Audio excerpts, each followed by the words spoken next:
Hola chicos, muy buenos días y esperando que se encuentren muy bien el día de hoy. Eh, Tenemos un nuevo espacio para poder avanzar, ¿cierto? Una nueva oportunidad para poder continuar con nuestro aprendizaje, que siempre es nutritivo para el saber y obviamente sobre nuestra historia nacional. Habíamos quedado en la clase anterior justamente en la estructura y las características principales de los gobiernos liberales, las leyes laicas, la creación del registro, el registro civil, la creación del matrimonio civil, etcétera, ¿cierto? Para ir un poco ahondando. Algunos eventos importantes como la pacificación de la Araucanía y la guerra del Pacífico, que en este caso lo mencioné como un elemento importante desde el plano territorial, desde el plano económico, las relaciones internacionales, etcétera, etcétera. Y el día de hoy nos vamos a centrar justamente en otro tema y que tiene que ver justamente mucho con la guerra del Pacífico, pero hoy día nos vamos a hablar un poco más de lo que es la economía en Chile en esta época. Y el objetivo del día de hoy es caracterizar el ciclo económico en Chile a finales del siglo XIX a través de mapa didáctico para trabajar la creatividad. Obviamente después de esto ustedes van a tener que realizar la actividad que va a estar subida, donde ustedes van a tener que elaborar un mapa didáctico. Obviamente las instrucciones van a estar ahí ingresadas. Pero vamos a la clase del día de hoy. Elementos que obviamente no tenemos que olvidar, justamente dentro de todas estas cosas que ya hemos ido trabajando durante gran parte del año. Algo sumamente relevante tiene que ver con el liberalismo económico. El liberalismo económico, que tiene que ver con los gobiernos liberales de esta época, ¿qué es lo que busca el liberalismo? Primero, el máximo beneficio personal. El Estado no puede influir, o sea, el Estado no puede intervenir en la economía del país. El Estado no se debe meter, sino que esta economía va a estar regida eh, bajo reglas, ¿cierto? O leyes que el Estado no puede definir, sino que son reglas naturales de la economía.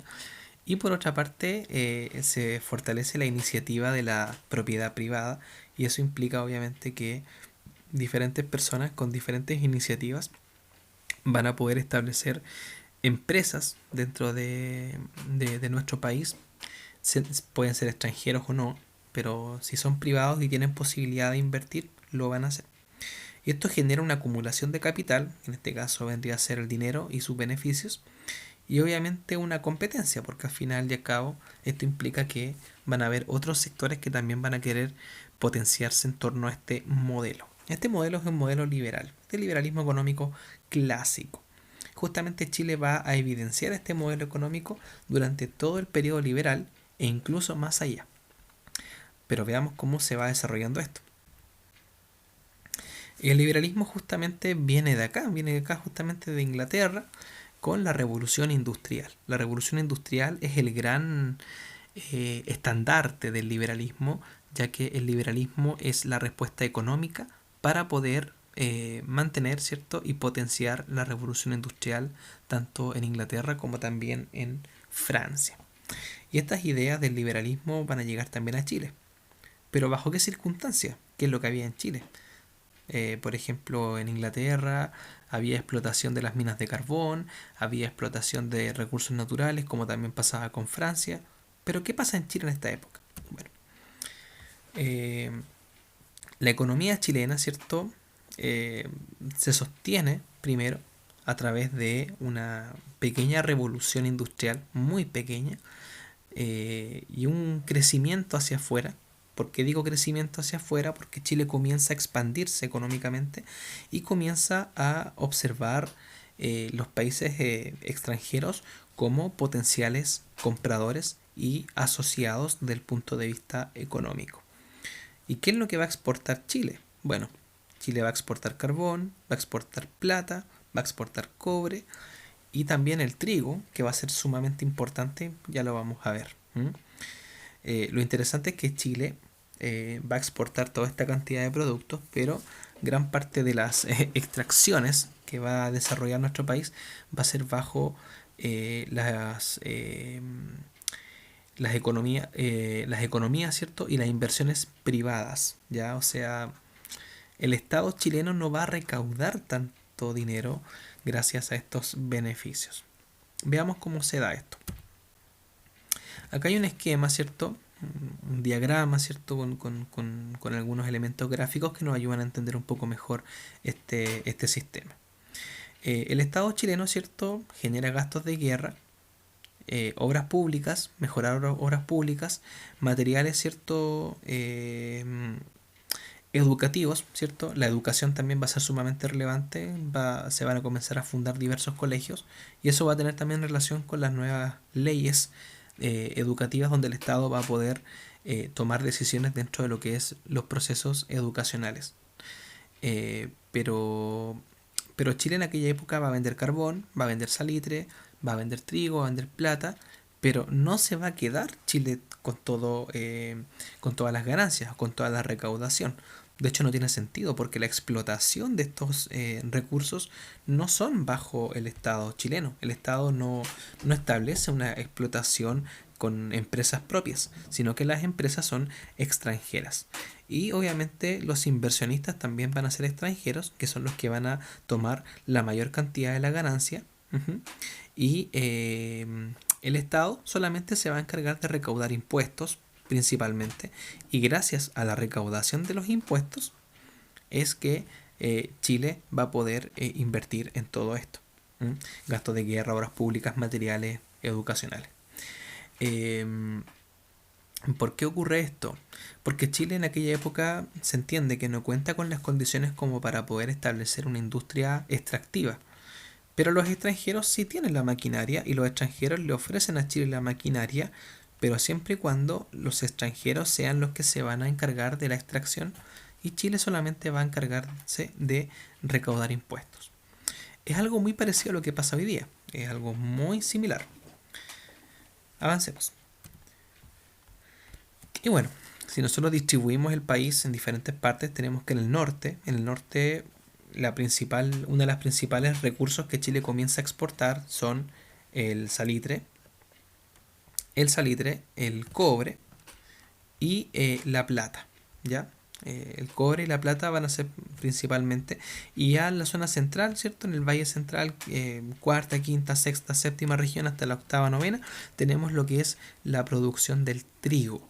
Y el trigo va a ser vendido a California, Estados Unidos y también a Australia. ¿Ya? El ciclo del trigo va a estar marcado entre 1858 y 1870. Ya un poco más hacia el sur nos encontramos con la zona de Lota y de acá tenemos lo que es la extracción del carbón.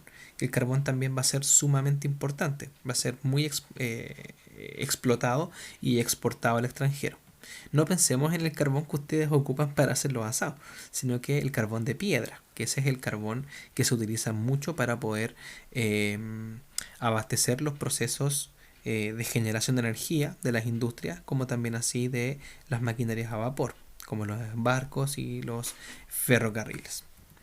En el caso del trigo, bueno, Chile va a vender trigo a Estados Unidos, a California principalmente, y a Sydney, Australia. Ese va a ser, los grandes compradores de trigo van a estar enmarcados en esas zonas. Así que estos traslados, ¿cierto? Desde acá hasta acá y desde aquí hasta acá van a ser muy habituales entre 1958 y 1970. Entonces sí que estamos hablando del ciclo del trigo, este proceso, este periodo considerado como el ciclo del trigo. Tenemos el ciclo del trigo, el ciclo de la plata, el ciclo del cobre, pero nos falta algo todavía. Va a llegar un elemento nuevo, que es justamente el salitre. Ahora, el salitre en aquella época va a ser un mineral sumamente cotizado a nivel mundial. Chile lo sabe, también lo sabe Bolivia, y aquí está el gran problema. El problema es que no están definidos bien los límites. Bolivia establece que sus límites llegan hasta acá, Chile también acepta eso, pero el problema es que en aquella época ya tenemos extracciones de salitre de este punto y de este punto.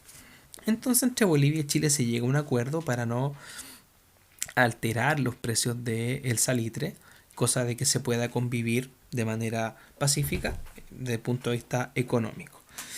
Se sostiene justamente en base a la historia oficial que Bolivia no respeta ese acuerdo con Chile y Bolivia fija precios de manera arbitraria del salitre, Y eso genera obviamente una serie de conflictos con las empresas que se encontraban acá y Chile comienza a hacer reclamación de estos lugares, de estas empresas, aludiendo justamente que Bolivia había roto ese tratado o ese pacto. Ahora obviamente hay muchas versiones de cómo se desarrolla esto, pero acá no es el caso.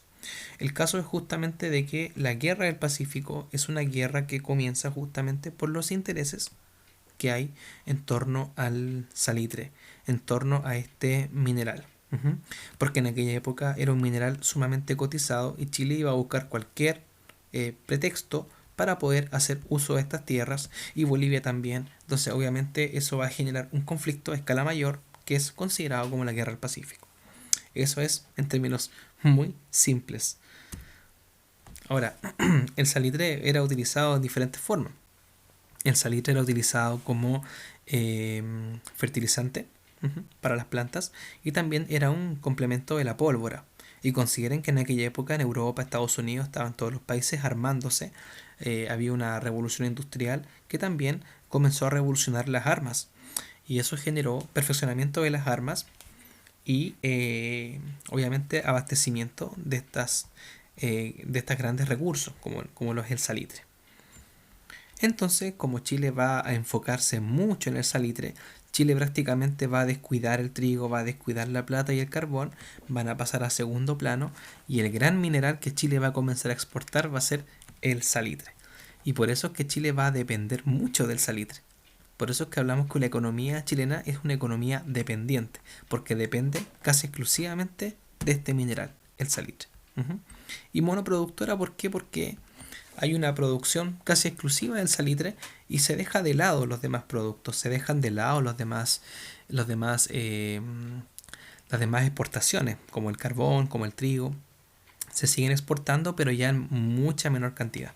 Como que Chile sostiene que prácticamente el salitre es como la solución a todos los problemas económicos y que ahí está la clave para todo.